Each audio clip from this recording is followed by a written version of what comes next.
The knife slipped. Lena Carter cursed under her breath as blood bloomed across her fingertip, bright red against the pale dough she'd been shaping. She grabbed a towel, pressed hard, and kept her eyes on the security monitor mounted above the espresso machine. 3 cameras, all angles covered. The front door, the alley exit, the street corner where the bus stopped every morning at 6:15. 5 years of this, 5 years of watching, 5 years of never relaxing. "Mama, you're bleeding." Eli's voice came from the corner table, small and worried. He was 5 years old, dark-haired, with eyes that shifted between brown and hazel depending on the light. Her entire world concentrated in one fragile body. "I'm okay, baby. Keep coloring."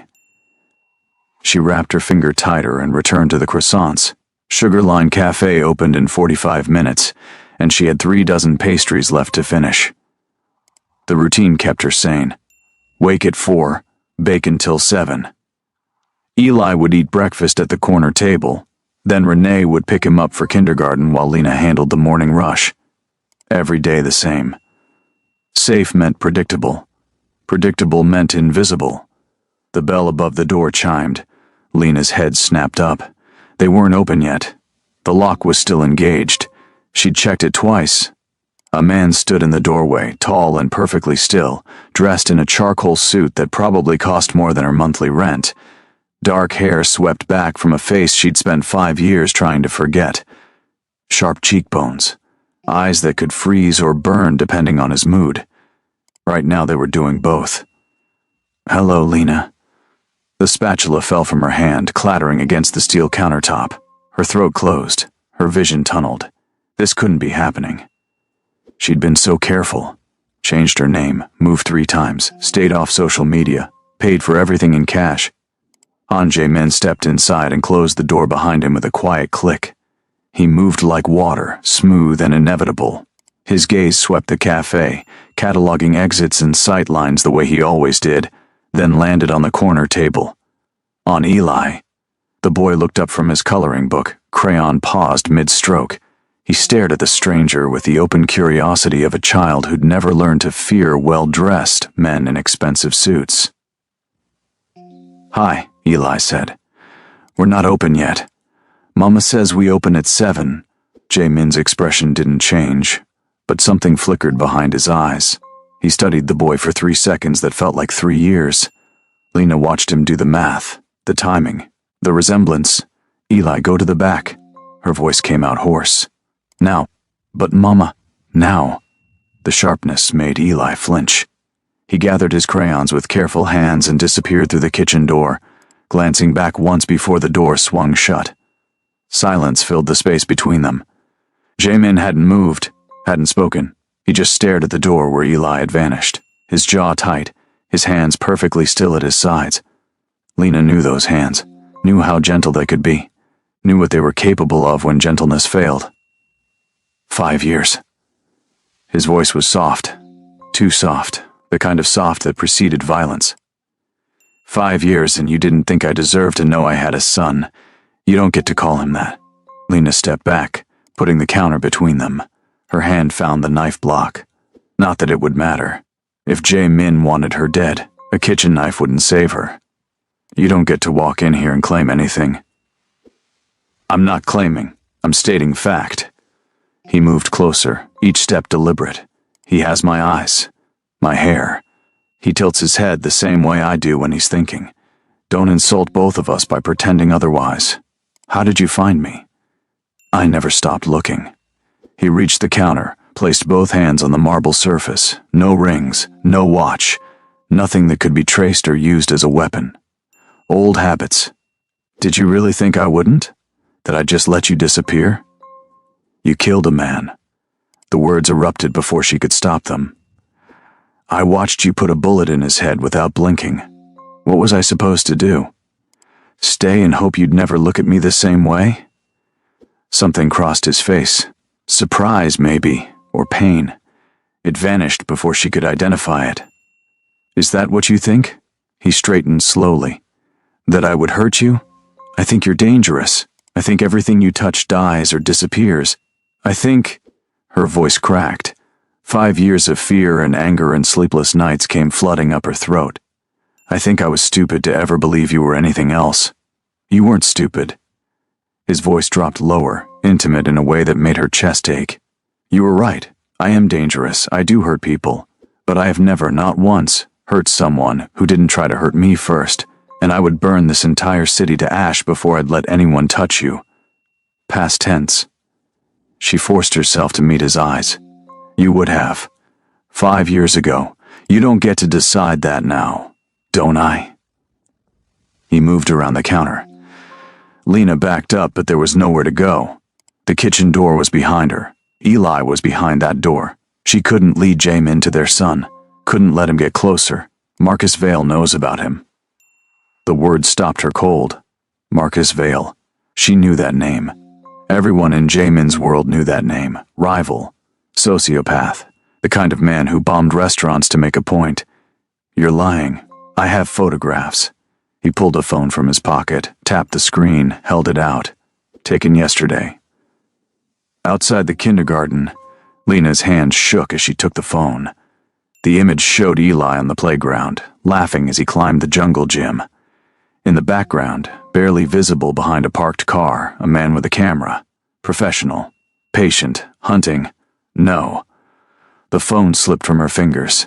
Jamin caught it before it hit the ground. No. You're doing this to scare me, to make me... To make you what? Come back to me? His laugh was bitter. You made it clear that's not what you want. I'm here because Marcus thinks he's found my weakness. He's going to use Eli to get to me. And if you think you can stop him with door locks and security cameras, you're going to watch our son die. Our son. The possessive made her want to scream. He's not yours. You don't get to call him that just because... Because what? Biology? Jamin stepped closer, close enough that she could smell his cologne, expensive and cedar sharp. I've missed 5 years. 5 years of birthdays and first words and scraped knees. You took that from me, from him. And now we're both paying for it. I was protecting him.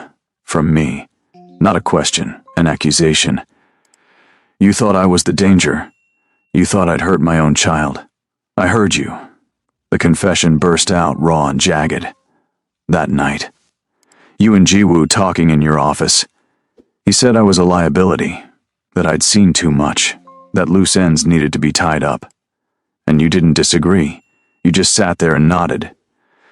Jamin went very still, the kind of still that meant his brain was moving too fast for his body to keep up. Jiwoo. He said the name like a curse.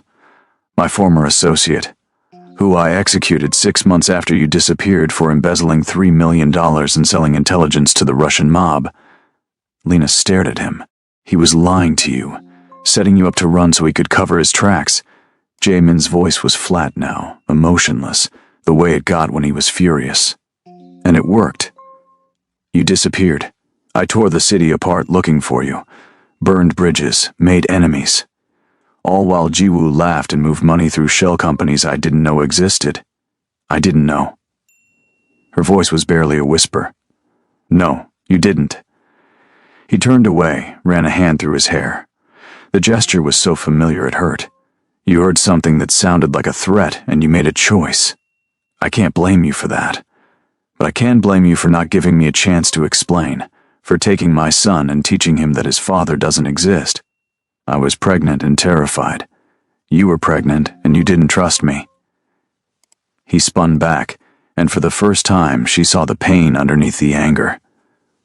5 years, Lena. He's 5 years old. I've missed everything. And now the first time I meet him, it's because a psychopath with a vendetta wants to use him as leverage. The kitchen door creaked. Eli peeked through, his small face worried. Mama, are you okay? Jamin's entire body changed.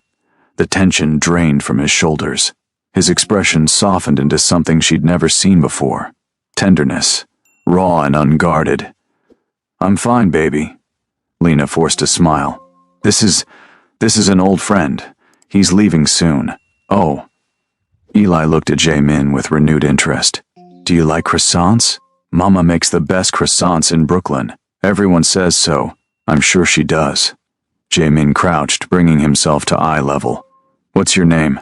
Eli Carter. I'm 5 3/4. What's your name? My name is Jamin. He glanced at Lena, a silent question in his eyes. She gave the smallest shake of her head. Not now. Not like this. It's nice to meet you, Eli. You talk funny. Eli giggled. Are you from somewhere else? Korea. A long time ago. That's so cool. My friend James says Korea has the best video games. Do you play video games? Not as much as I should. Jamin's smile was genuine now, soft around the edges. Maybe you could teach me sometime. Really? Eli's face lit up. Mama never has time to play. She's always working. Then I'll have to make time. Jamin stood, ruffled Eli's hair with a careful hand. The gesture was so natural it made Lena's throat tighten. Go finish your coloring. Your mama and I need to talk about grown-up things. Boring. Eli rolled his eyes but obeyed, retreating to the kitchen with his crayons clutched in both hands.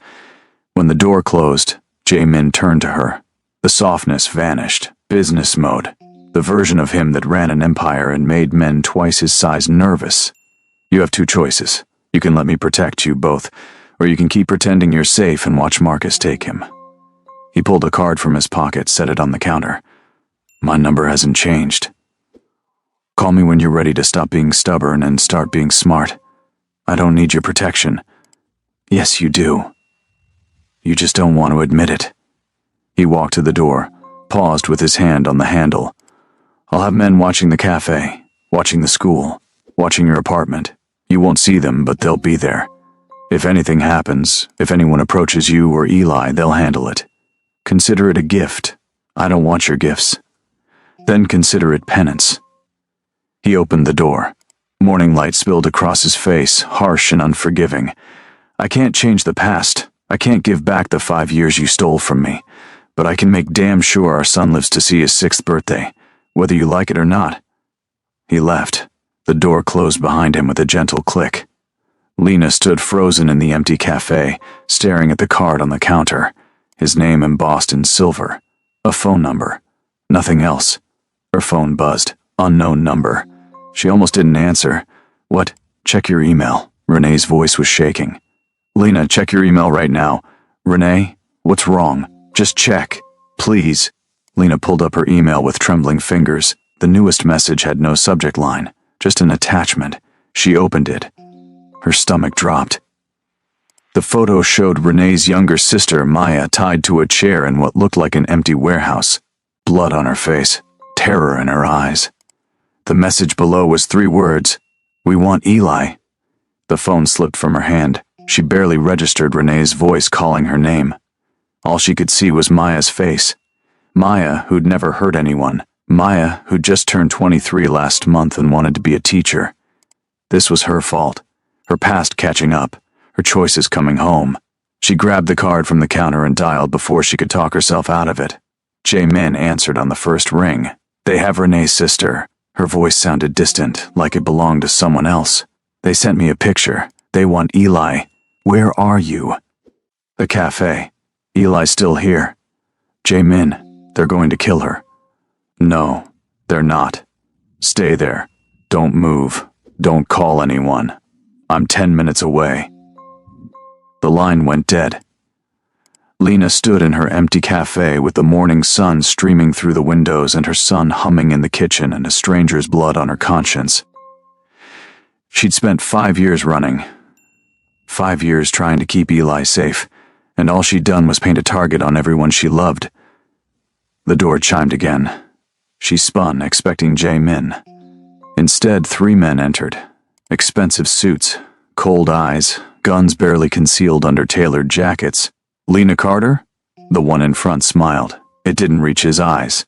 We're going to need you to come with us. You and the boy. She stepped backward, her mind racing. The knife block was 3 feet away.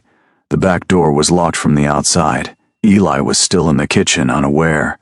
I'm not going anywhere. That wasn't a request. The man's smile widened. Marcus sent us to collect his insurance policy. You can walk out with us, or we can drag you. Either way, you're leaving. Mama? Eli's voice from the kitchen. Who's there? Everything slowed. The man's hand moving toward his jacket. Lena's fingers closing on a knife handle. The kitchen door starting to open. The front window exploded. Glass sprayed inward. The three men hit the ground. Lena grabbed Eli as he stumbled out of the kitchen and pulled him down behind the counter.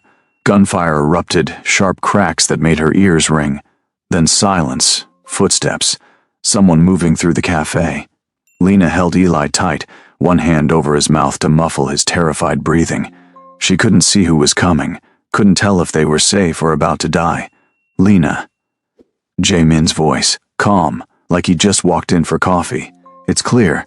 Come out. She stood slowly, still holding Eli. The three men were on the ground, unmoving. Blood pooled beneath them. Jae-min stood in the center of the cafe with a gun in his hand, completely composed. Like he'd done this 1,000 times before, because he had. Take Eli upstairs. He didn't look at her. His attention was on the bodies, methodically checking each one. Lock the door. Don't come down until I tell you it's safe.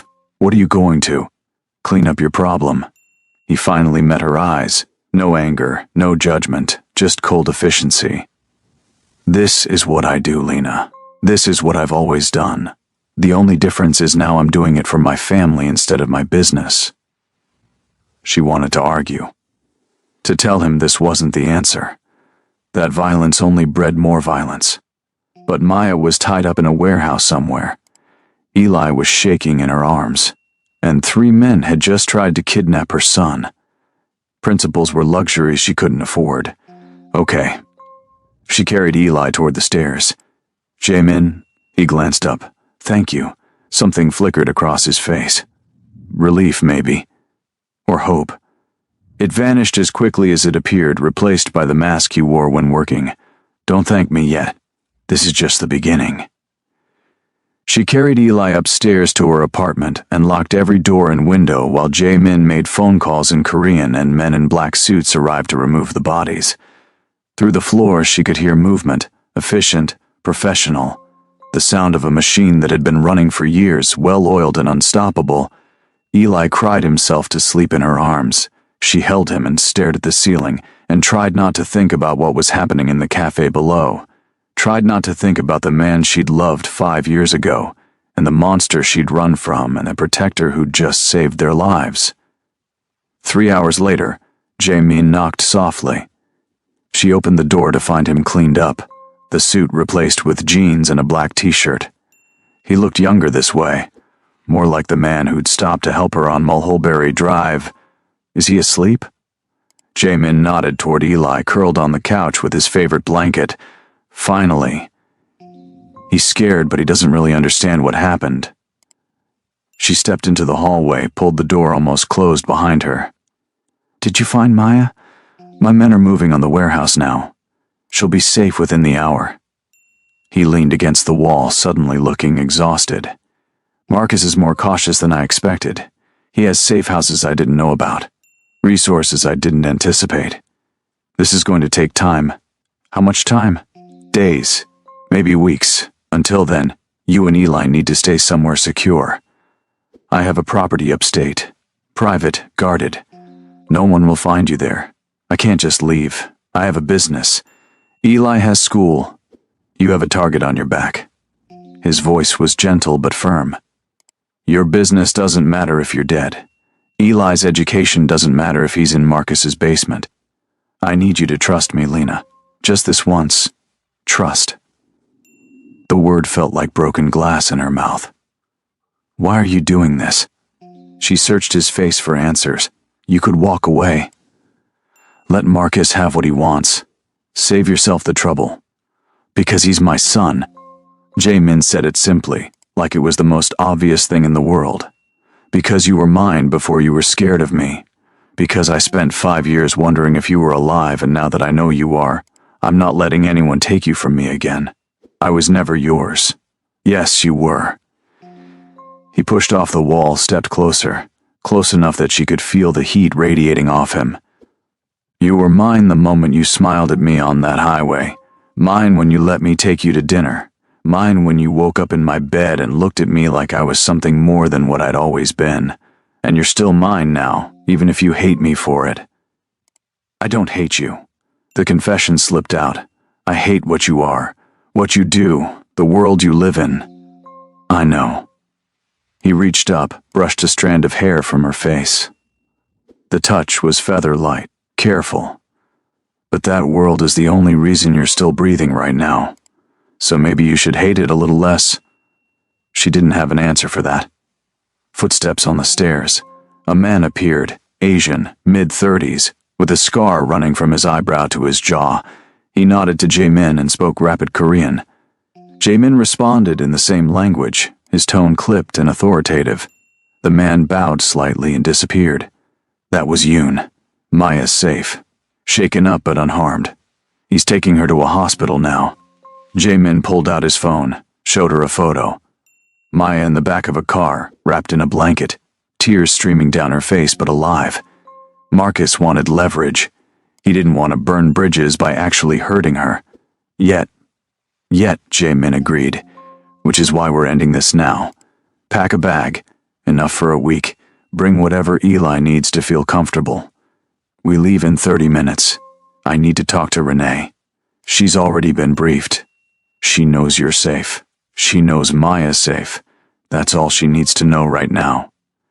He headed for the stairs, paused halfway down. Lena, I meant what I said. I would burn this city down before I let anything happen to either of you. You don't have to believe I'm a good man. You just have to believe I'm very, very good at protecting what's mine.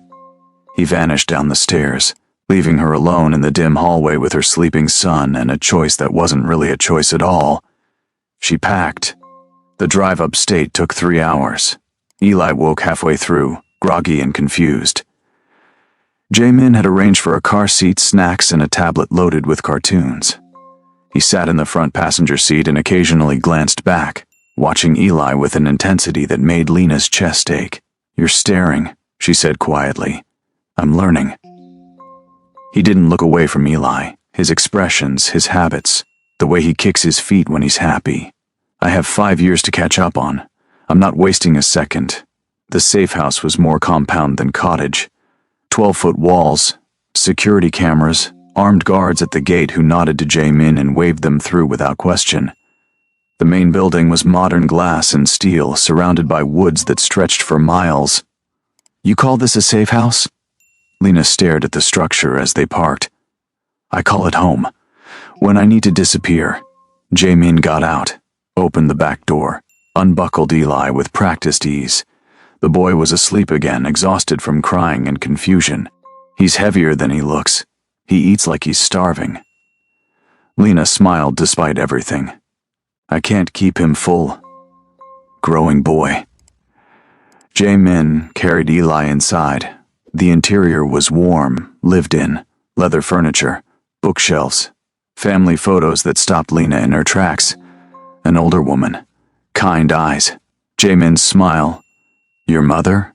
Was. He set Eli on the couch with gentle hands. Cancer. 7 years ago. She would have loved him. Loved you probably. She always said I needed someone to yell at me. I'm sorry, don't be. She lived well, died peacefully, more than most people in my family can say. He straightened, rolled his shoulders. There are 3 bedrooms upstairs. Take whichever you want. The kitchen is stocked. Guards patrol every 2 hours. You're safe here. Where will you be? Hunting. The word was soft but deadly. Marcus made a mistake when he went after my family. I'm going to make sure he understands exactly how permanent mistakes can be. Jae-min. She caught his arm as he turned to leave. Don't die doing this. He's already lost 5 years with you. Don't make him lose the rest. He looked down at her hand on his arm, then up at her face. Something vulnerable flickered in his eyes. I'll come back. I always do. He covered her hand with his, squeezed once. Keep him safe. That's all I ask. He left. The door closed behind him. Lena stood alone in a stranger's house with her sleeping son and the ghost of a life she'd tried to forget. She carried Eli upstairs, tucked him into bed in a room with dinosaur wallpaper and glow-in-the-dark stars, sat beside him until his breathing evened out. Then she went to the window and stared at the dark woods and wondered when she'd stopped running from danger. and started running toward it. Her phone buzzed. "Jamin, sleep. You're safe, I promise." She typed back without thinking. "So are you." 3 dots appeared, disappeared, appeared again, working on it. She fell asleep with her phone in her hand and woke to sunlight streaming through unfamiliar windows. Eli was gone. Panic seized her chest until she heard laughter from downstairs. She found them in the kitchen, Jamin at the stove, cooking what smelled like pancakes. Eli perched on the counter, chattering about dinosaurs and superheroes and everything 5-year-olds find fascinating. Jamin listened like it was the most important conversation he'd ever had. "Mama." Eli spotted her. "Jamin makes funny-shaped pancakes. Look, this one's a dragon." She looked. It was definitely not a dragon, more like a blob with a tail. But Eli was smiling, really smiling, the kind of smile he usually reserved for Christmas morning and ice cream cones. That's very impressive. She met Jamin's eyes over Eli's head. "Did you sleep?" "Some." He flipped a pancake, caught it perfectly. Yoon called. "We have 3 of Marcus's lieutenants in custody. He's running out of friends fast." "How long until this is over?" "Soon. Days, not weeks. He's making desperate moves. Desperate means stupid. Stupid means dead." He plated the pancakes, handed them to Eli. "Go eat at the table. Let the grown-ups talk boring stuff." Eli scrambled down, pancakes clutched like treasure. When he was out of earshot, Jamin turned to her. "He asked about his father this morning." Lena's heart stopped. "What did you say?" "I said his father loves him very much and is working very hard to keep him safe. I didn't tell him I was talking about myself." He poured coffee, handed her a mug. "But I want to. When this is over. I want him to know who I am. He's 5. He won't understand. Then I'll wait until he's 6, or 10, or 20. But I'm not pretending to be a stranger in my son's life. Not anymore." His voice was quiet but absolute. "You can hate me for the rest of your life, Lena. I'll accept that. But I won't accept being erased from his... I don't hate you." She said it again, meaning it more this time. "I just don't know how to trust you. Then learn." He set his coffee down, took hers, set it aside too. Took both her hands in his. "I'm not asking you to love me. I'm not asking you to forget what I am or what I've done. I'm just asking you to let me prove that I can be better. For him, for you, for us. There is no us. There could be." He squeezed her hands gently. "If you'd stop running long enough to see what's right in front of you." Before she could respond, his phone rang. He answered in Korean, his expression shifting from soft to sharp in seconds. He spoke quickly, tersely. Hung up. That was Yoon. "Marcus is moving. He knows where we are. How? Doesn't matter. He was already moving, grabbing keys, pulling a gun from a drawer. Get Eli. We're leaving. Now." "I thought you said we were safe here." "I was wrong." He handed her the gun. "Do you remember how to use this? Jamin, do you remember?" His eyes bored into hers. Yes.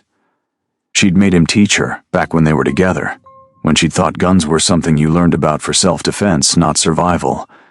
"Good. Safety's off. Point and shoot. Don't hesitate." He headed for the stairs. "I'll get Eli. You get the car started. Black Mercedes in the garage. Keys are in it. Go." She went. The garage was underground, climate-controlled. The Mercedes started with a purr. She pulled it to the exit, hands shaking on the wheel. Through the rearview mirror, she saw Jamin emerge with Eli in his arms. The boy was crying, confused. Jamin was murmuring something in Korean, his voice soothing even as his body radiated tension. He buckled Eli into the back seat, slid into the passenger side. "Drive. Stay on the main road. Don't stop for anything. Where are we going?" "Away." He pulled out his phone, made calls, gave orders, built a fortress of words around them while Lena drove too fast on winding roads and tried not to think about what would happen if they didn't make it. Behind them, explosions rocked the safe house. Fire bloomed in the rearview mirror. Eli screamed. Jamin twisted in his seat, grabbed the boy's hand. "It's okay. It's just fireworks. Big, loud fireworks. Nothing's going to hurt you. I want Mama. Mama's right here. She's driving us somewhere fun, somewhere with no loud noises." He kept his voice calm, steady, a lifeline in the chaos. "Can you be brave for me? Can you be strong like a superhero? I'm not strong." Eli's voice was tiny, broken. "I'm scared. Being scared is okay. Being scared means you're smart." Jae-min unbuckled, climbed into the back seat, pulled Eli into his lap. "Your mama's scared too. And me, we're all scared. But we're together, and that makes us stronger. Understand?" Eli nodded against his chest. Lena drove. The road blurred. Behind them, sirens wailed. Ahead, nothing but uncertainty. Her phone rang. Unknown number. She almost didn't answer. "Hello? Lena Carter." The voice was smooth, cultured, evil wearing a pleasant mask. "My name is Marcus Vale. I believe we have something to discuss." She nearly dropped the phone. Jaemin's hand shot out, steadied her grip. He leaned close, listening. "I don't have anything to discuss with you." "Oh, but you do. You see, you have something I want, and I have something you want. Your friend Renee, for instance. She's quite close to you, I understand." "Closer than a sister." Ice flooded Lena's veins. "If you touch her, I won't. Not if you give me what I want." Marcus's voice was pleasant, conversational. "Bring me the boy, just the boy. Leave him at the address I'm about to text you. Walk away. And everyone you love gets to keep living." No, the word was automatic, visceral. "Then they die. Renee. Her sister Maya, who I'm told just loves to dance. That sweet barista who works mornings at your cafe, what's his name? Tyler. He has a daughter, 8 years old. Bright future ahead of her. Unless you make the wrong choice." The line went dead. A text appeared. An address. A warehouse in Red Hook. Lena pulled over, shaking too hard to drive. Jaemin took the phone, read the message. His expression went blank. The mask he wore when making impossible choices. Don't even think about it. His voice was flat. He's bluffing. What if he's not? Then people die. But Eli isn't one of them. He pulled out his own phone, made another call. "Yoon, I need locations on Renee Brooks and everyone in Lena's contact list. Now. Yes, all of them. I don't care how long it takes." He hung up, met her eyes. "I'm going to end this. Tonight. But I need you to trust me. Can you do that?" She looked at Eli, still crying softly in the back seat. Looked at Jae-min, calm in the storm. Looked at herself in the rearview mirror and barely recognized the woman staring back. "Yes. Good." He climbed back into the front seat, buckled in. "Drive to the city. I have a place Marcus doesn't know about. You and Eli will stay there while I handle this." "Handle it how?" "The only way I know how." He checked his gun, chambered around. "By reminding Marcus why people fear me." The apartment was in Tribeca, 20th floor. Glass walls overlooking the Hudson. Jae-min swept every room, checked every lock, then sat Eli down on the couch. "I need to go away for a little while. But I'll be back before you wake up. Can you be brave until then?" Eli nodded, clutching his blanket. "Are you going to fight the bad guys? Something like that. Will you win?" "Always." Jaemin smoothed Eli's hair back, the gesture achingly tender. "Take care of your mama for me." He stood, crossed to Lena, cupped her face in both hands. "No matter what happens tonight, I want you to know something. I loved you 5 years ago. I love you now, and I will love you until the day I die. Whether you believe it or not doesn't change the truth of it." Before she could respond, he kissed her, not gentle, not asking permission, claiming, promising, saying goodbye. Then he was gone. Lena locked the door behind him and sank to the floor. Eli curled up next to her, small and warm and alive. She held him while the sun set over the city and tried not to think about what Jae-min was doing in the dark. Her phone rang at midnight. Yoon's number. He's alive. Injured but alive. Marcus is dead. It's over. She let out a breath she'd been holding for hours. "Where is he?" "Coming to you." 10 minutes. The line went dead. She waited by the window, Eli asleep on the couch behind her. Watched the street below until a black car pulled up. Jae-min got out slowly, favoring his left side, blood on his shirt, exhaustion in every line of his body. She had the door open before he reached it. "You're hurt." "I'm fine." He limped inside, let her close and lock the door. "Knife wound. Shallow. I've had worse. Let me see. Lena, let me see." She pulled his shirt up, hissed at the gash across his ribs. "This needs stitches. Later. First I need—" He stumbled. She caught him barely. He was heavier than he looked, all muscle and bone and stubborn will. "First you need to sit before you fall." She guided him to the couch, carefully avoiding Eli's sleeping form. "Stay here. I'll get the first aid kit." She found it in the bathroom. Returned to find Jae-min staring at Eli with an expression that broke something in her chest. Love. Pure and uncomplicated. The kind fathers were supposed to have, but so few did. She cleaned the wound in silence. He didn't flinch, didn't make a sound.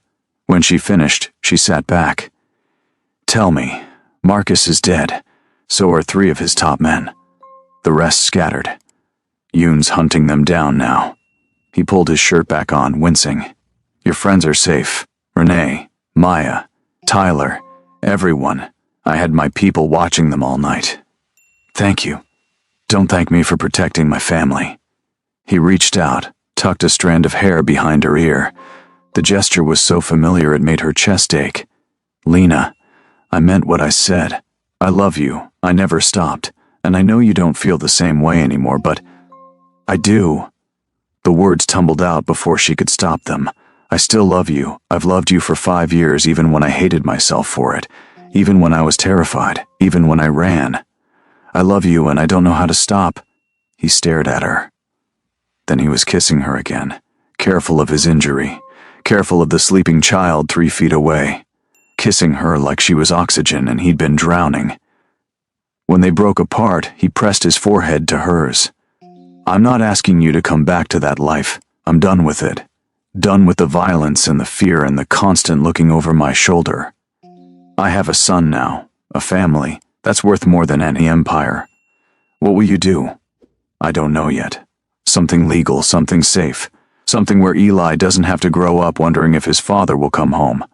He pulled back, cupped her face. "I'm asking you to give me a chance, to let me prove I can be the man you need. The father he deserves. I'm scared. So am I." He smiled, small and real. "But I'm more scared of losing you again. So let's be scared together." She kissed him this time. Soft and slow and full of 5 years of fear and longing and hope she'd thought was dead. When they finally pulled apart, Eli was watching them with sleepy eyes. "Are you kissing Mama?" Jae-min didn't hesitate. "Yes. Is that okay?" "I guess." Eli yawned, rubbed his eyes. "Does this mean you're staying? If your mama will let me." Eli looked at Lena. "Can he stay? Please. He makes good pancakes and he's not scared of anything. He can stay." She pulled Eli close, met Jae-min's eyes over his head. "We're all staying." 3 months later, Lena opened a new cafe in Manhattan. Sugar Line 2. Bigger and brighter and filled with people who didn't know about the blood that had been spilled to keep it safe. Jae-min showed up every morning at 6, helped with the baking, and walked Eli to school at 8. He was different now. Softer around the edges. Still dangerous if pushed, but the violence was a last resort rather than a first response. He'd sold his interests in the darker parts of his business. Kept just enough to stay comfortable, but not enough to stay powerful. It turned out power was overrated when you had a son who thought you hung the moon. Renee watched them from behind the counter one morning, shook her head. "I still can't believe you got back together with him. Neither can I." Lena smiled as Jae-min lifted Eli onto his shoulders, making the boy shriek with laughter. "But here we are. You're happy. I'm terrified. But yes, I'm happy." She poured 2 coffees, handed one to Renee. "He proposed last week." "What?" Renee nearly dropped her mug. "And you're just telling me now?" "I'm still processing."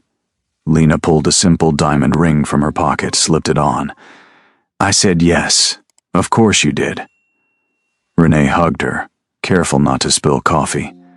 You love him. You've always loved him. Fear just got in the way. Fear kept us alive, and love brought you back. Renee pulled back, grinned. When's the wedding? Soon. Small. Just family. Nothing fancy. Boring. But okay. Renee glanced at Jae-min, who was tickling Eli until the boy could barely breathe from laughing. He's good with him. He's a natural. Makes up for lost time every chance he gets. Lena watched them, her chest full of something that felt like peace. We're going to be okay, all of us. Yeah. Renee squeezed her hand. You are... That night, after Eli was asleep and the cafe was closed, Lena found Jae-min on the apartment balcony staring at the city lights, thinking about the past. She slipped her arms around his waist from behind, thinking about the future. He covered her hands with his, wondering if we'll have more kids, if Eli will like being a big brother, if I'll be a good enough father to deserve all this. You already are. She pressed her cheek to his back. You saved us. You gave up everything for us. I didn't give up anything that mattered. He turned, pulled her close. Everything that matters is right here. She tilted her face up, kissed him slowly. 5 years of fear and running and